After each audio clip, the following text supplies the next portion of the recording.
Hi there, Steph. Thanks for popping by. So today I'm sharing with you a card I created using a Stamping Bella stamp set called Christmas GiftAbella. I just entitled it GiftAbella, but that's the Christmassy one.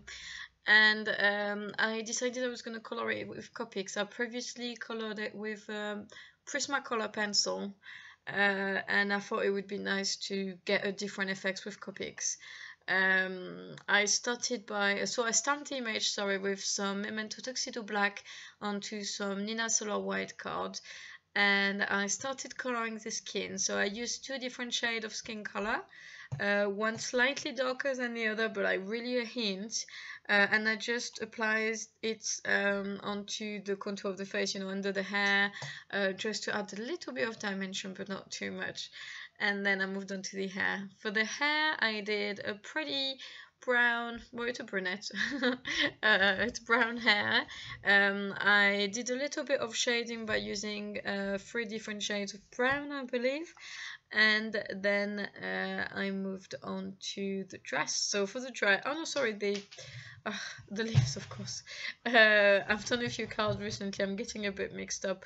I did really like that stamp. As soon as I saw it, I kind of had a crush on it, and I ordered it from the US, and I wanted it to arrive as soon as possible, but it takes up to 2 or 3 weeks depending when you order from. But I was really glad I ordered it because I think it's really nice, and I love that kind of fluffy dress. I really like that kind of dress. I don't know why I'm having it's been quite trendy, I suppose, in the last few years, but that one is quite nice. And I tried to add a little bit of, let's call it texture or dimension to it, by creating some sort of I have no idea what it's called. So I think you can see what I'm doing. I'm adding dimension. It's almost like, it makes me think of high school school dresses, skirts. I'm sure that has a name, but I don't know what it is. So anyway, you can see me. I'm trying to add dimension. So I'm using three different shades of green, if I recall correctly.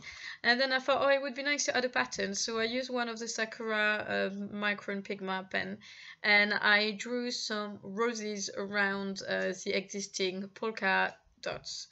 And then later we'll actually add some little leaves, and then after that again I will add a bit more detail which will kind of hide the flowers, but that was my first attention, my first aim was to add a pattern onto that dress that would fit around the pattern that's already in the stamp, which is the little polka dots all around.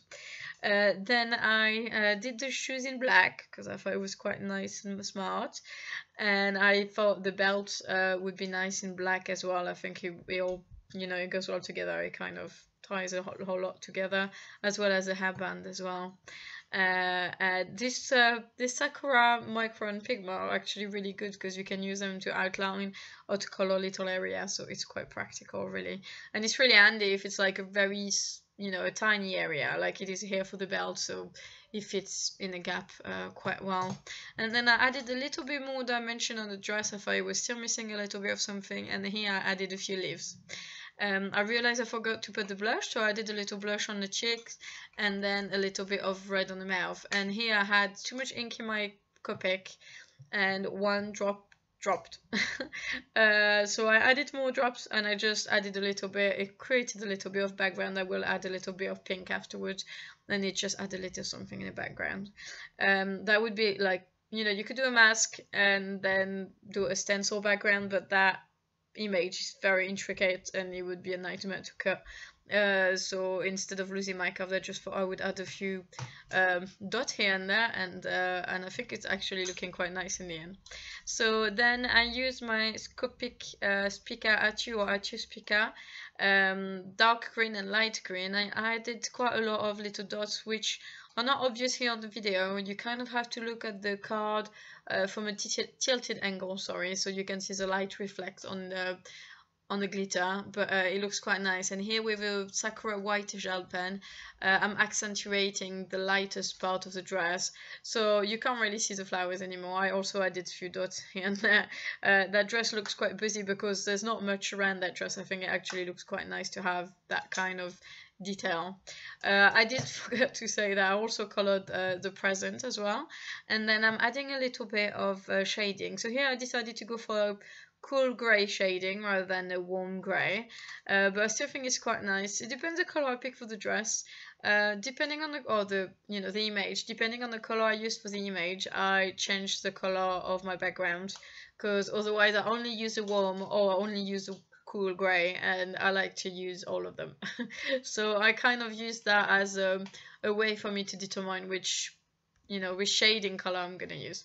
So here I just retraced a little bit my belt with a Copic Pikachu black glitter, and then I just go over all the outline of the whole image, because I think it really helps it to pop, and this Sakura micron are really good for that. And that takes quite a while, so I've sped up the process quite a bit, but it's kind of become a step I can't miss. If I don't use it, my images don't look quite as neat, and I like that they look neat. So I should have said that I also use a cool grey marker, probably 3-in-1, for the fluffy bits, which I'm doing the outline of now, and I use that as well for the wrapping on the paper, so it's quite nice and subtle, but it's quite pretty, I think. And here I add a little bit of white gel pen just to kind of add a bit of dimension. Here a few pink dots here and there, and then I'm gonna cut my image. So I picked not the largest but the one under to die cut the stitch border, and then I also die cut a larger one for the green background, and I thought it would be quite nice to have a little border around my card here because it's quite simple. And then I glue that on the top, and then finally I will add quite a few little Nouveau crystal glittery drop, I'm not sure of the exact name, and then a little bit of glossy accent on the present here and there on the berries, and that's it. So it's quite a simple card, but I really like the coloring and adding all the details and things. I think it looks quite nice. So thank you very much for watching. Don't hesitate to subscribe to my channel, and have a great day. Bye.